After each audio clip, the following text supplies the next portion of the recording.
देखो सर, क्या कहना चाहेंगे आज यहाँ पे ये जो पोहनूर बिल्डिंग का जो हादसा हुआ है, ये इस बारे में आज आप विजिट करने आए, तो आपको क्या लगता है, मतलब इसके हादसे के बारे में क्या कहना चाहेंगे आप? देखिए, जो भंडारी कंपाउंड के अंदर जो हादसा हुआ है, बिल्डिंग गिरी है, ये बहुत ही दर्दनाक हादसा है। ये जो इंसान सुन रहा है वो रोआ खड़ा हो जा रहा है। ये ऐसा लगा जैसे हमारी खुद की बिल्डिंग गिर गई है। सुनने के बाद जो भी बिल्डर ये बिल्डिंग बनाया है, ये बहुत शर्म की बात है। इसने जान के साथ खिलवाड़ किया है। और मुझे जो जानकारी मिली, ये हादसा जो रात में हुआ है, यह हादसा होने से पहले कॉर्पोरेशन को कहीं ना कहीं से खबर लग गई थी। कॉर्पोरेशन वालों आके यहाँ पे काफी लोग अपनी बिल्डिंग खाली करवा चुके थे, लेकिन बाद में कुछ सामान बचाने के चक्कर में, इसके चक्कर में कुछ लोग गए वहां पे, और वहां पे यह हादसा हुआ। और वहां पे मालूम पड़ा कि कुछ पिलर का भी काम हो रहा था, रिपेयरिंग का काम हुआ था, जैकेटिंग का। और वो जिसने भी दिमाग दिया, मुझे नहीं मालूम, जो भी होगा, एक साथ 3 पिलर का जो काम चालू था। जाहिर सी बात है, जब पिलर निकलेगा तो बिल्डिंग गिरना ही है। ये इसमें कितने जो है 10 लोगों की जान गई और एक बच्ची को निकाला गया। अल्लाह का एहसान, बच्ची बची। एक औरत को बचा के निकाला गया। 4 लोग जख्मी है जो आईजीएम हॉस्पिटल में एडमिट है। हम कहीं ना कहीं कोशिश करेंगे महानगर पालिका की तरफ से, हमारे यहाँ पे 2 आमदार है, खासदार है, वो सब कहेंगे सरकार की तरफ से, तो वो कहीं ना कहीं सबको मुआवजा मिलना चाहिए। अच्छा, इस प्रकार की जो धोखादायक इमारत का जो हादसे होते हैं, तो क्या आप इसका जिम्मेदार किसको मानती?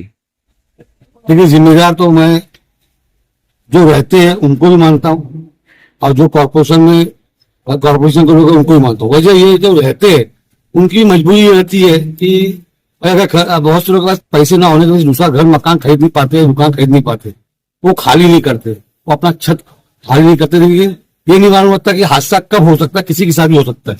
तो खाली ना करने की वजह से और कॉर्पोरेशन की कहीं ना कहीं कुछ लापरवाही की वजह से ये हादसा होता है। और कॉर्पोरेशन भी मजबूर हो जाता है, क्योंकि जब घर मकान धोखाधड़ी में दिया जाता है तो वो फैमिली जब रोना गाना चालू करती है, तो हम ही नेता लोग और आम जनता जो है उनके सेवा में खड़ी जाती है कि भाई उनको घर से निकाला ना जाए। इसका कोई ना कोई रास्ता निकाला जाए। जहां जहां धोखाधड़ी है, जहां जहां जो बेचारे के पास पैसे नहीं है दूसरा मकान खरीदने के लिए, तो कॉर्पोरेशन की तरफ से कुछ ना कुछ उनके घर दोस्ती के लिए, घर के लिए कुछ ना कुछ उसका बंदोबस्त करना चाहिए, और उसके बाद वो मकान जो है धोखाधड़ी को तोड़ना चाहिए। अच्छा, ये सितंबर 2020 में जो जिलानी बिल्डिंग हादसा हुआ, उसके बाद का ये दूसरा सबसे बड़ा हादसा हुआ है। इस बारे में क्या कहना चाहेंगे? क्या इसी तरह से हादसों का पुनरावृत्ति होते रहेगी या इसका कुछ रोकथाम हो? देखिए, हादसा तो हादसा ही होता है, हादसा को कोई रोक नहीं सकता। जो चीज ऊपर से लिखी हुई है वो कोई ना कोई बहाने से होनी है। अब ठीक है, इंसान का काम है, कॉर्पोरेशन का काम है, और सभी की जवाबदारी है, ऐसे नहीं कॉर्पोरेशन की सबकी जवाबदारी है आपकी हिफाजत के लिए कहीं ना कहीं हम लोगों को मदद करनी चाहिए। और मैं सबसे ज्यादा शुक्रिया अदा करूंगा खासकर भंडारी कंपाउंड के लोगों का, और जो आजू बाजू के इतराफ में जो मकान थे उनके नौजवान, इस मोहल्ले के नौजवान बच्चों का, जिन्होंने रात भर जाग कर, खासकर यहाँ के हमारे आमदार है महेश चौधरी साहब है, और हमारे दोस्त इरफान भाई है, इनकी पूरी टीम, और जो लोग सब रात में थे, महापौर साहब भी आए थे, सब लोगों ने अपने तरीके से जो मदद हो सकी, यहाँ पे फायर ब्रिगेड वाले थे, पुलिस वाले थे, हर तरीके के सब लोगों ने जो मदद की, मैं सबको शुक्रिया अदा करूंगा। अब देखिए, कोई हादसा होता है नुक्स निकालने के लिए बहुत लोग नुक्स निकालते हैं, ये नहीं देखते अच्छा काम कौन किया। जो अच्छा काम किया उसकी तारीफ भी करना चाहिए।